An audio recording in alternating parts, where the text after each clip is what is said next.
Bonjour à tous, je suis Sylvia Torres de l'équipe internationale de Making Luxury Academy et dans la vidéo d'aujourd'hui, je vais vous parler sur l'or, son histoire, ses alliages et ses couleurs. Si ce sujet vous intéresse et si vous voulez en apprendre plus, je vous invite à vous abonner à notre chaîne. Et c'est parti. L'or se trouve dans 3 types de roches, sédimentaires, ignées et métamorphiques. Il se trouve dans des veines hydrothermales liées au quartz et sulfure disséminés dans la roche. Il se présente fréquemment sous la forme d'un métal, parfois sous la forme de grandes pépites, mais généralement, il se trouve dans des légères inclusions dans des minéraux, veines de quartz, schistes, roches métamorphiques et des beaux alluviaux. Quelle est l'histoire de l'eau? Dans les temps anciens, les Sumériens ont développé la joaillerie en or en utilisant des techniques similaires à celles d'aujourd'hui, de grande perfection et de grande beauté.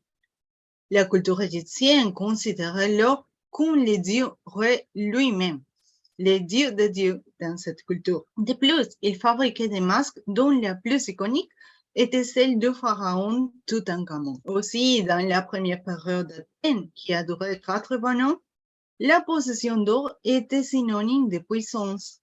De plus, les personnes payaient leurs défaites face à Athènes en offrant de l'or. Aussi, dans les écritures hindoues de Kapata Brahmana 2, l'or était synonyme d'immortalité. Et dans la Bible chrétienne, l'or est mentionné dans plusieurs passages, l'un desquels fait référence au veau d'or. Marco Polo a affirmé qu'il avait vu des toits couverts d'or au Zipango, c'est-à-dire au Japon. Et presque toutes les civilisations anciennes mentionnent un lieu qui est souvent inconnu, qui est rempli d'or. Aussi, après la découverte d'Amérique en 1492, l'Espagne a envoyé leurs conquérants au Nouveau Monde à la recherche d'or pour remplir leurs coffres. Ainsi, la légende d'Eldorado et la première fièvre de l'or sont nées. Le 24 janvier 1848, James Marshall a trouvé de l'or au fleuve Sacramento, fleuve qui a été découvert par les Espagnols. Et cet événement a déclenché la fièvre de l'or de San Francisco. Aussi, en 1883, les frères Frédéric et Henri Escobar ont commencé l'extraction d'or dans la montagne Witwatersrand en Afrique du Sud. Et en 1886, ils ont obtenu 2 kg d'or. Les couleurs de l'or. Les alliages d'un métal avec d'autres produisent un changement de la couleur finale.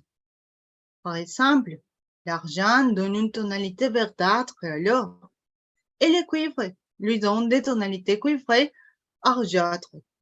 Les palladiums lui donnent une couleur blanche et le nickel donne des tonalités roses à l'or. Mais cet alliage n'est plus utilisé car il provoquait des allergies. Il existe également des alliages bleus utilisés entre Suisse haut de gamme.